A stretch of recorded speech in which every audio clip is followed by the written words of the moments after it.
So this is my twin turbo Toyota Supra 6-speed.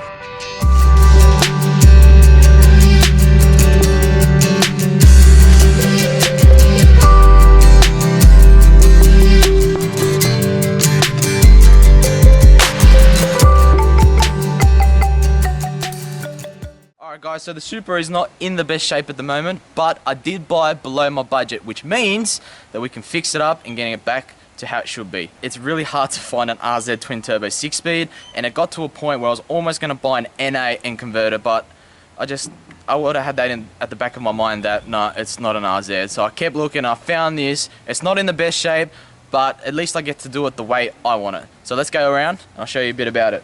First of the bad things, we've got very foggy headlights. We're probably going to replace these with glass headlights because these are plastic at the moment. These are the Jap spec. I'm going to probably try and find some US spec or Euro spec as they call them. The colour is a 199, which is apparently the curse colour of the Supras, because this is the colour that Supras have the most accidents. Honestly, if you go and try and find a Supra wrecking, it's most likely a 199. So we are going to respray this car. I'm not going to tell you what the colour is. It's going to be a surprise. But I can't wait till I show you it. So yeah, that's probably the reason why I could have went a silver again, but I said the car's going to get completely stripped and it's going to get resprayed again, so I might as well do a colour that I want. 17-inch rims. It did have twin turbo brakes, but someone has taken them off. Spewing. They cost an arm and a leg to buy brand new ones. I think from Toyota they cost about over $2,000 just for the calipers alone, so I might as well just upgrade to like 6-pot brakes. I don't know yet what I'm going to go with. It's got the ugliest kit on it. Also, it has the 17s on the rear as well. They come with 255s, which I think is absolutely crazy for something that comes out stock with these tyres.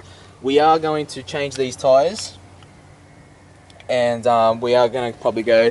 You can't have a Supra without fat tyres, man. We're going to put like 285s on it, man. Make it look fat. Now, guys, please don't judge me on this, okay? This had the ugliest rear pods in it you'll ever see, okay?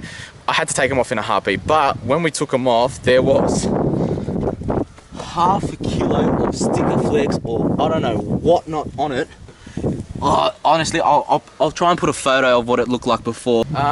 It's pretty basic in mods. It's got a Blitz turbo back exhaust, front mount intercooler, still running stock boost. It does have a fuel cut issue at the moment, because apparently the 2JZ ECUs are pretty anal when it comes to modding. I think the fuel cut's coming in because it's just getting more dense air, and yeah, it's cutting fuel out. Alright, so yeah. So as soon as you jump into the Supra, you realise that everything's facing towards you. It is a very selfish car, but it's good. It's a driving car, you know. I want to see what's going on. I want to control the music. I don't care what other people. Actually, I won't even have the music on really, because all I want to do is hear the sound of the car. Yeah, it's got a 6-speed get drag transmission, BO3B Torsen LSD. And for a fat person, it is very comfortable. Driver and passenger are very comfortable when they sit in them. I'm not too sure, Jamie, if you can have a look in the back. Good luck to anyone who wants to sit in the back. I won't have anyone in the back because weight reduction, bro, you know. What else is there? It has a sequential Blitz boost controller, but I don't have a solenoid for it. It's just how I bought the car. It's got the boost controller, but it's got no boost solenoid on it. It's got a Blitz boost gauge. Yeah, see, check this out. See, the car's not in the best condition. Like, look at that. That's just small stuff. Like, tweeters are hanging out, and there's gum all over here. But for its age, like, it is a 1993 model. So it's what, 23 years old. So yeah, the interior, I love it. The only bad side I can say, because I did have an R33 GDST before, is the blind spots, man. But I've realised driving on the highway, this car is awesome.